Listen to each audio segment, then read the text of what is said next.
नमस्कार। आ गया 2025 का इम्पोर्टेंट क्वेश्चन आंसर श्रृंखला, जो कि इस साल की परीक्षा में आपको बहुत ही महत्वपूर्ण हो जाएगा। यह पहला वीडियो अगर आप देख लीजिएगा तो यूरोप में राष्ट्रवाद समझिए किसी में से क्वेश्चन आएगा। ठीक है, तो क्वेश्चन को प्रारंभ करते हैं। इतिहास का फर्स्ट चैप्टर और पहला प्रश्न है, राष्ट्रवाद क्या है? यह एक भावना है जो किसी क्षेत्र विशेष के लोगों में सांस्कृतिक, भाषाई, ऐतिहासिक एकता के आधार पर जोड़ा जाता है या जुड़ा होता है, जिसे हम राष्ट्रवाद कहते हैं। अगर राष्ट्रवाद माने राष्ट्र के प्रति समर्पण को भी कहा जाता है। दूसरा प्रश्न है, यूरोप में राष्ट्रवाद का प्रारंभ कब हुआ? तो पुनः जागरण काल, जैसा कि आपने पढ़ा भी होगा, पुनः जागरण काल राष्ट्रवाद की भावना का विकास हुआ। तीसरा प्रश्न है, फ्रांसीसी क्रांति का राष्ट्रवाद पर क्या प्रभाव पड़ा? इसमें स्वतंत्रता, समानता और विश्व बंधुत्वता के विचार को फैलाया, जिससे राष्ट्रीयता का प्रसार हुआ। अगर यह प्रसार नहीं होता तो क्या वहाँ पर क्रांति हो पाती? इसका प्रभाव पड़ पाता? नहीं हो पाता। आगे है, नेपोलियन के अभियानों का यूरोप पर क्या प्रभाव पड़ा? तो नेपोलियन ने इटली और जर्मनी को संगठित करने में मदद की और राष्ट्रीयता को प्रेरित किया। नेपोलियन क्या किया? तो जर्मनी को संगठित किया। आगे है, वियतना कांग्रेस का आयोजन कब और क्यों हुआ? तो 1815। ऐसे भी आ जाएगा क्वेश्चन कि 1815 में किसका आयोजन किया गया? तो वियतना कांग्रेस का। ठीक है, नेपोलियन की हार के बाद यूरोप में पुरानी व्यवस्था माने पुरातत्व व्यवस्था लागू की गई। आगे प्रश्न है, वियतना कांग्रेस का मुख्य उद्देश्य क्या था? तो यूरोप में शक्ति संतुलन और शांति स्थापित करना। इसी के चलते क्या हुआ? शांति स्थापित हुई। नेपोलियन के पतन के बाद कौन सा युग शुरू हुआ? तो इसको हम मेटरनिक युग के नाम से भी जानते हैं। जो कौन थे? तो एक प्रतिक्रियावादी। आपको क्वेश्चन आएगा, नेपोलियन कैसे थे? तो प्रतिक्रियावादी राजनीतिक थे। मेटरनिक ने इटली का विभाजन क्यों किया? राष्ट्रीयता की भावना को दबाने के लिए। उसने क्या किया कि उसको दबा दिया। और आगे प्रश्न है, जुलाई 1830 की क्रांति क्यों हुई? तो चार्ल्स दशम को निरंकुश नीतियों और संवैधानिक अधिकारों का उल्लंघन कर रहे थे, इसलिए 1830 में जो क्रांति हुई से हम क्या कहते हैं? जुलाई क्रांति के नाम से भी जानते हैं। आगे है, 1830 की क्रांति का क्या परिणाम हुआ? तो बुर्बो राजवंश का अंत हुआ और लुई फिलिप्स को संवैधानिक राजतंत्र की स्थापना हुई। 1848 में फ्रांसीसी क्रांति का मुख्य कारण क्या था? आर्थिक संकट, बेरोजगारी और सामाजिक असंतोष। मेजनी का उद्देश्य क्या था? तो मेजनी का उद्देश्य गणराज्य के रूप में संगठित करना था। कांटकैबुर कौन था? इटली एकीकरण के योगदान देने वाला सर्डियन पिडमाउंट के प्रधानमंत्री।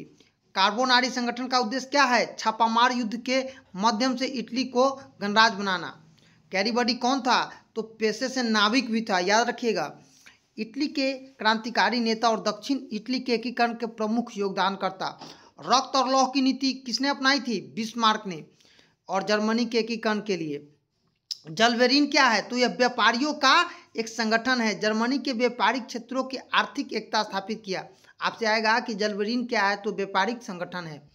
आगे क्वेश्चन है, फ्रांस और प्रसा के बीच सेडन का युद्ध कब हुआ? तो 1870 में। 1870 में कौन सा युद्ध हुआ था? तो फ्रांस और सेडन के बीच।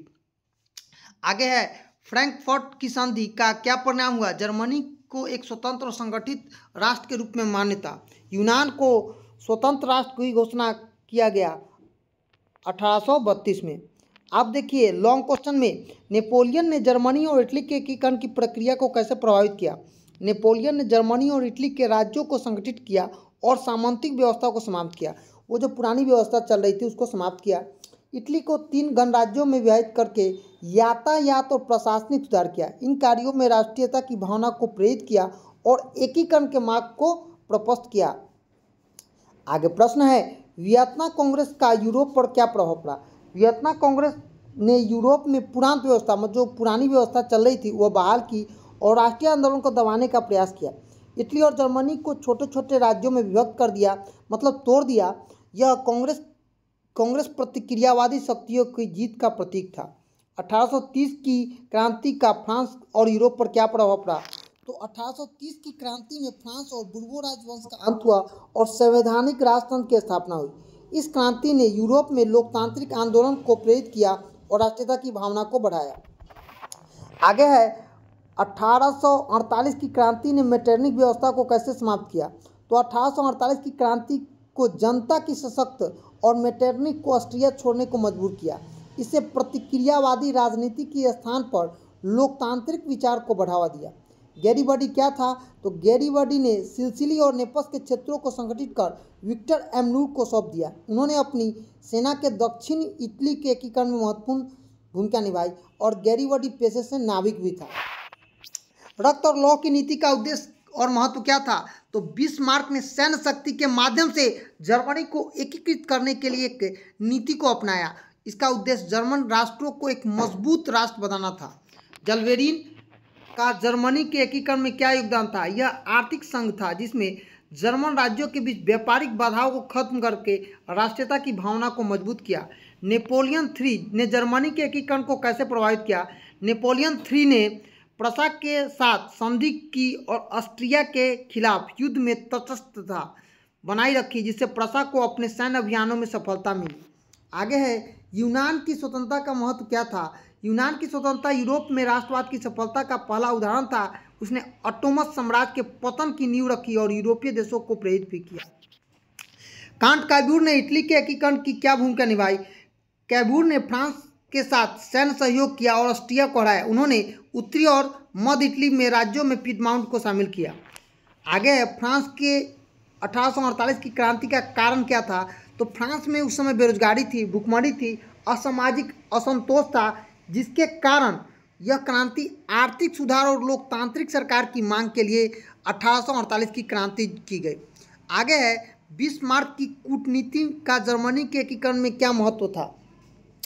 तो बिस्मार्क ने फ्रांस और ऑस्ट्रिया के साथ युद्ध किया और प्रसा को जर्मनी का नेता बनाया। उन्होंने सैन्य शक्ति और राजनीतिक संधियों का कुशल उपयोग किया।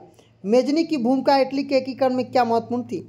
मेजनी ने राष्ट्रीयता की भावना को बढ़ावा दिया और गणराज्य की स्थापना के लिए संघर्ष किया। उनका योगदान इटली के जागरूकता लाने में अहम है। फ्रांस और प्रसा के बीच सेडन में युद्ध का क्या महत्व है।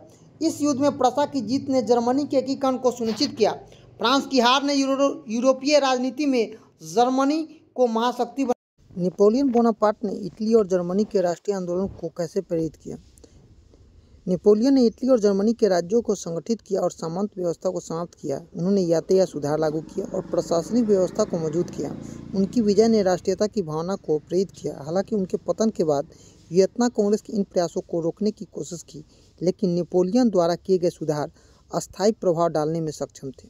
दूसरा प्रश्न है वियतना कांग्रेस के निर्णय और उनके परिणामों का विश्लेषण करना है। वियतना कांग्रेस ने यूरोप में शक्ति संतुलन बनाए रखने के लिए इटली और जर्मनी को छोटे छोटे राज्यों में विभाजित कर दिया। फ्रांस में बुर्बो राजवंश का पुनः स्थापित किया और राष्ट्रीय आंदोलन को दबाने का प्रयास किया।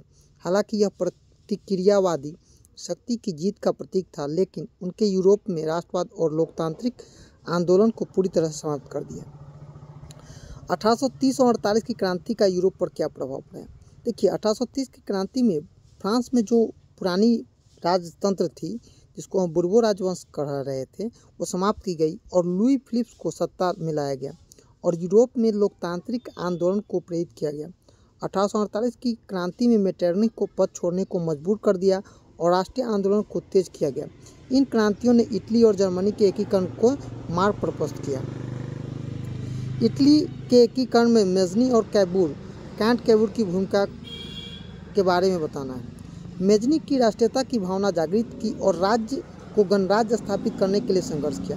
कैब्यूर ने कूटनीति और फ्रांस के सहयोग से इटली को संगठित किया। गैरीबॉडी ने दक्षिण इटली की रियासतों को संगठित कर विक्टर एमनूर को सौंप दिया।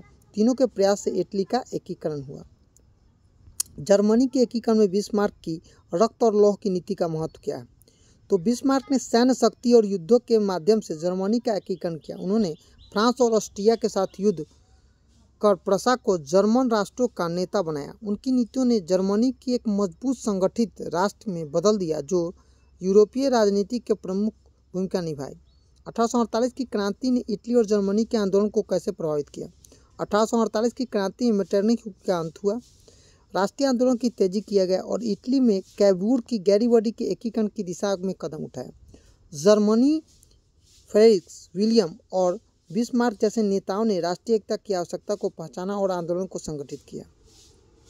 यूनान की स्वतंत्रता का यूरोप में राष्ट्रवाद के विकास का क्या प्रभाव पड़ा। यूनान की स्वतंत्रता यूरोप में राष्ट्रवाद की सफलता का प्रतीक बना। यह ओटोमन साम्राज्य के पतन की शुरुआत थी। यूनान में राष्ट्रीय आंदोलन के अन्य यूरोपीय देशों को प्रेरित किया और राष्ट्रीयता की भावना का मजबूत किया। फ्रांस और प्रसा के बीच सेडन युद्ध का ऐतिहासिक महत्व। सेडन युद्ध 1870 में प्रसा के जीत में जर्मनी के एकीकरण का मार्ग प्रशस्त किया।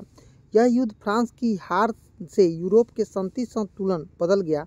प्रसा ने अपनी सैन्य शक्ति और राष्ट्रीयता की भावना में जर्मनी को एक संगठित राष्ट्र के रूप में उभारा। कांट कैबूर की कूटनीति का वर्णन करना है तो कैबूर ने फ्रांस के नेपोलियन तृतीय के साथ सैन्य संधि और ऑस्ट्रिया को हराकर उत्तरी और मध्य इटली को पिडमाउंट में शामिल किया।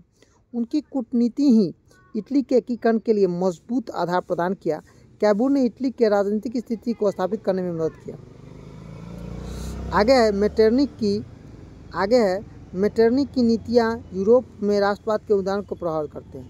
मेटरनिक ने प्रतिक्रियावादी नीतियों के मध्य से गणतंत्र और राष्ट्रतंत्र को दबाने की कोशिश की। उन्होंने वियतना कांग्रेस को दमनकारी कानून का उपयोग किया, लेकिन उनकी नीतियाँ अस्थायी नहीं रही और 1848 तक की क्रांति को मेटरनिक युग को समाप्त